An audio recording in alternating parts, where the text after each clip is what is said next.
হইলে ডাক্তার হবো, না হলে পড়াশোনা করবো না। ওই সেকেন্ড সার্কুলার তো দিচ্ছে না।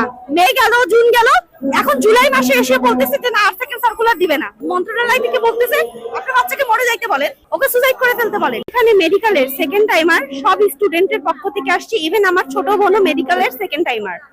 আমাদের একটাই দাবি, এদের স্বপ্ন যেহেতু ছিল ডাক্তার হওয়ার, এক ছোট থেকে সে এক স্বপ্ন।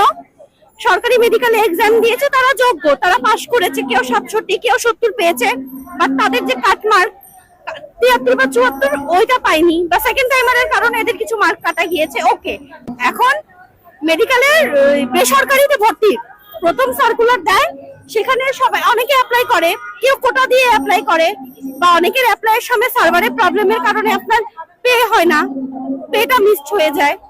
এখন এদের ওই সময় মানে রেজাল্ট আসতে হয়নি অনেকের, এরা যোগাযোগ করছে ডিজিএমইতে, তখন তারা বললো আচ্ছা এটা তো প্রথম সার্কুলার দিছে, ভর্তি শেষ হয়ে যাক, আমরা আবার সেকেন্ড সার্কুলার দিব, তোমরা তখন আবার অ্যাপ্লাই করিও। এখন এদের যে ভুল হয়েছে, কারো পে হয়নি, কারো ভুলে কোটা দেওয়া হয়ে গেছে, কারো কোটাই দেওয়া হয়েছে, এখন সে চেঞ্জ করে জেনারেল করবে। তো ওদেরকে তো সেই সুযোগটা দিতে হবে, ভুলটা তো শুধরাইতে হবে, ভুলটা ঠিক করার কোনো সুযোগ নাই, কোনো সেকেন্ড সার্কুলার নাই। কেন এরা কি পড়াশোনা করবে না? এদের একটাই কথা, আমার ছোট বোন সে কোথাও ভর্তি হয়নি, তার একটাই কথা হইলে ডাক্তার হবো, না হলে পড়াশোনা করবো না। অনেকে 40-45 পেয়ে মেডিকেল ভর্তি পরীক্ষায় 40-45 পেয়ে তারা হয় কোনো সরকারি মেডিকেল কলেজে ভর্তি আছে, কোটায়, মুক্তিযুদ্ধ কোটায় বা যে কোনো কোটায়। এখানে এমনও আছে যারা 75 পেয়েছে, সেকেন্ড টাইমার থাকার কারণে মার্কেটে 72 হয়েছে, তাই সে ভর্তি দিতে পারেনি। সে কি ভর্তি হওয়ার উপযুক্ত না? যে 40 পেয়েছে সে ভর্তি দিতে পারছে, আর যে 70 পেয়েছে তার কি ভর্তি হওয়ার সুযোগ নাই? আরে বাবা, আমরা তো নিজের অর্থায়নে পড়াবো, আপনারা সুযোগ দেন, ভর্তি হওয়ার সুযোগ দেন, তাদেরকে তো ভর্তি হওয়ার সুযোগ দিতে হবে। তারা তো না হলে এভাবে অনেক স্টুডেন্ট ঝরে পড়বে। তো কই সেকেন্ড সার্কুলার তো দিচ্ছে না।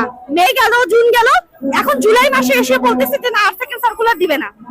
এই সেকেন্ড সার্কুলার দিবে এই আশায় ও কোথাও আরো ভর্তি হয়ই নাই, আমরাও কোথাও ভর্তি হতে ফোর্স করিনি যে সেকেন্ড সার্কুলার তো দিবে। দেখো সেকেন্ড সার্কুলার কেন দিচ্ছে না? 600 সিট ফাঁকা পড়ে আছে, তাও সেকেন্ড সার্কুলার কেন দিচ্ছে না?